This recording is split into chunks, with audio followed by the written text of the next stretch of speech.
Kita kembali di channelnya Survive Outdoor ya. Ini channelnya untuk teman-teman penggiat alam bebas, baik itu organisasi ataupun komunitas ataupun hal lainnya. Oke, kita di sini nanti akan membahas tentang tips cara membuka rental alat outdoor bagi teman-teman yang mau membuka rental alat outdoor. Oke.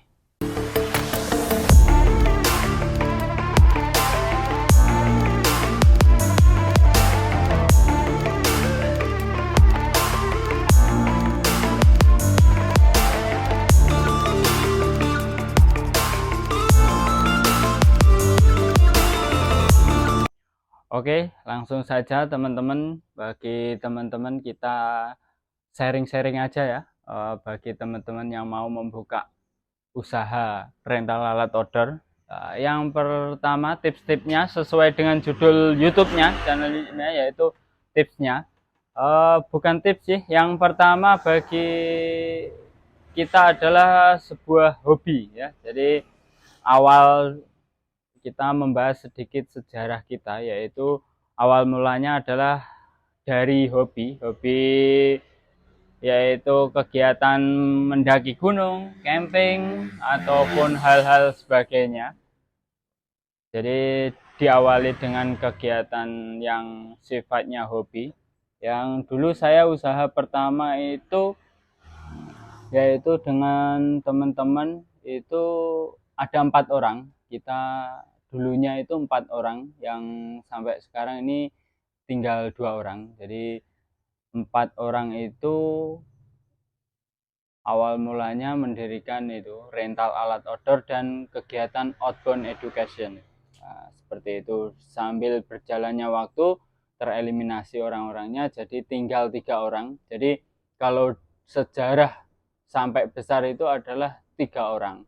Ya, setelah 3 orang itu, yang satu itu memecah itu membuka sendiri. Jadi tetapi kita masih saling kerjasama, saling sharing, saling ketemu. Jadi tidak ada hubungan yang putus, tapi lebih ke membesarkan kita. Tips yang pertama bagi kita yaitu untuk teman-teman yang mau membuka persewaan alat outdoor, yaitu niat.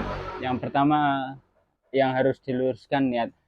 Kalau kata Pak Ustadz itu innamal a'malu binniyat ya. Jadi segala sesuatu itu tergantung dari apa yang diniatkan. Jadi kalau niat kita itu benar-benar untuk usaha, ya itu nanti ya insya Allah segala sesuatunya akan, hasilnya juga akan sesuai dengan apa yang kita niatkan. Jadi teman-teman harus diniatkan dulu, diniatkan sungguh-sungguh. Yang sebelumnya sudah dari hobinya mendaki gunung kayak gitu, terus selanjutnya diniatkan betul-betul. Itu yang pertama, niatnya harus lurus dulu, harus usaha, namanya usaha harus dimanajemen dengan baik. Untuk selanjutnya tipsnya yaitu yang kedua, setelah ada niat harus ada modal. Yang kedua ya, modal. Jadi kalau modal itu tergantung ya. Jadi setiap persewaan itu punya sejarah, punya pengalaman masing-masing. Untuk khusus kita dari Survive ini, pengalamannya modalnya yaitu modal nekat ya. Jadi teman-teman, terutama 3 orang yang membesarkan Survive itu, niatnya awal modalnya adalah nekat. Kalau dibilang modal dengan uang itu, kalau di rupiahkan mungkin berapa ya, tidak nyampe 1 juta mungkin awal mulanya. Itu di tahun kita berdiri di tahun 2014 seperti itu. Jadi modal awalnya dari 3 orang ini, masing-masing orang itu punya alat ya. Itu dari punya alat itu, terus ada kan yang 3 orang ini, yang satu kembaran saya, jadi ada adik kakak, dan yang satu itu senior saya di organisasi Mapala, mahasiswa pecinta alam. senior saya. Jadi saya masih kuliah, senior saya ini udah lulus kuliah, jadi udah bekerja.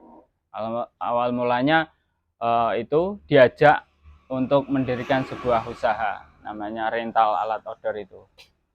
Jadi usahanya dari itu, setelah modalnya apa adanya kalau kita. Jadi mungkin kalau teman-teman yang lain di sana ada yang modalnya dengan uang 1 juta, 5 juta, itu ya saya kembalikan ke masing-masing persewaan kayak gitu. Jadi kalau dari kita modalnya awal mulanya adalah modal nekat seperti itu.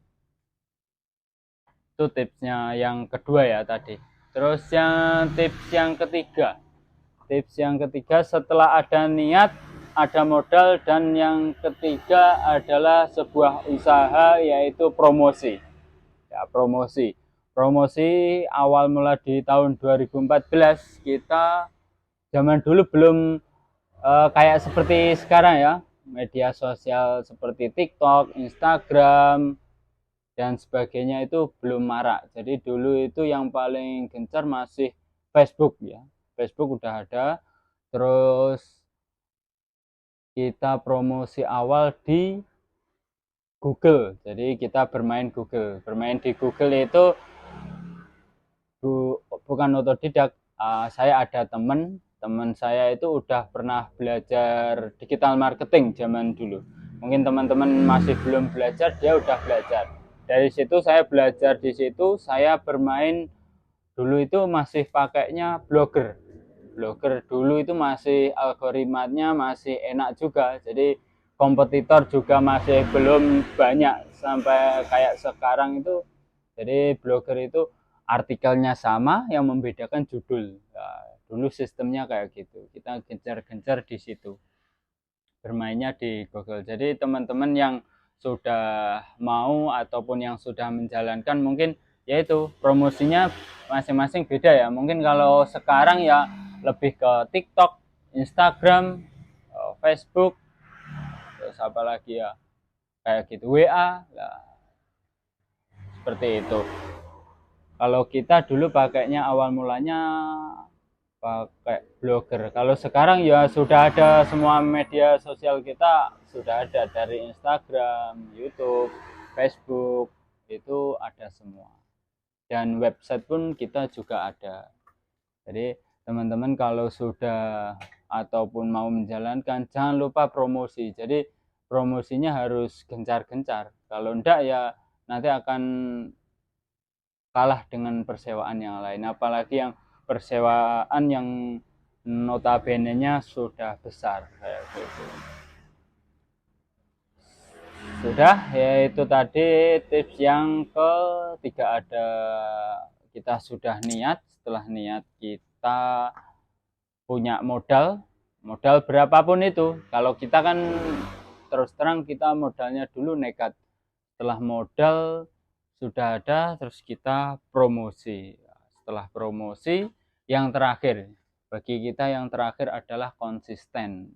Tanpa adanya konsisten, semuanya akan sia-sia kayak gitu. Jadi kita promosi itu juga konsisten. Dulu itu dalam waktu 1, 2, 3 bulan itu promosi terus, tapi hasil itu kalau algoritma sekarang itu minimal 3 bulan. Jadi selama 3 bulan ini kita fokus promosi, nanti mungkin belum ada hasilnya nanti insya Allah di bulan keempat kayak gitu. Kalau teman-teman yang sudah yang sudah banyak relasi, banyak teman, ya mungkin lebih mudah. Kalau dari kita emang agak menjauhi seperti itu. Jadi menjauhinya dalam hal, kalau saya dulu belajar di digital marketing, yang dihindari ada beberapa, yaitu yang pertama keluarga, yang kedua tetangga, yang ketiga teman, dan yang keempat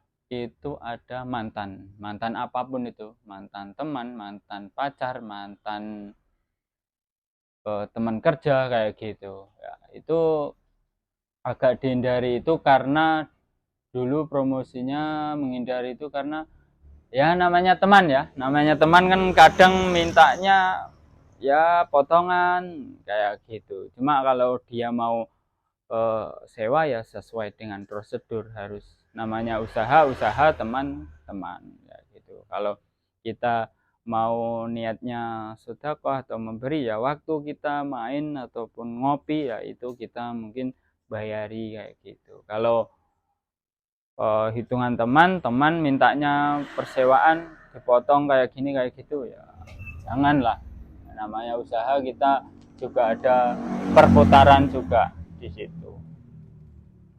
Mungkin itu ya, itu sedikit gambaran ya teman-teman. Mungkin bagi teman-teman yang mau tanya-tanya mengenai persewaan alat outdoor ataupun hal lainnya, itu bisa komen di bawah, nanti bisa kami buatkan videonya, yaitu videonya nanti bisa disimak di channel YouTube kami. Oke, terima kasih teman-teman yang sudah menonton sampai akhir. Kalau sekiranya bermanfaat ya alhamdulillah, kalau tidak bermanfaat ya alhamdulillah juga. Ya, terima kasih. Jangan lupa di like, subscribe, dan kasih tanda lonceng. Oke, teman-teman, terima kasih. Salam lestari.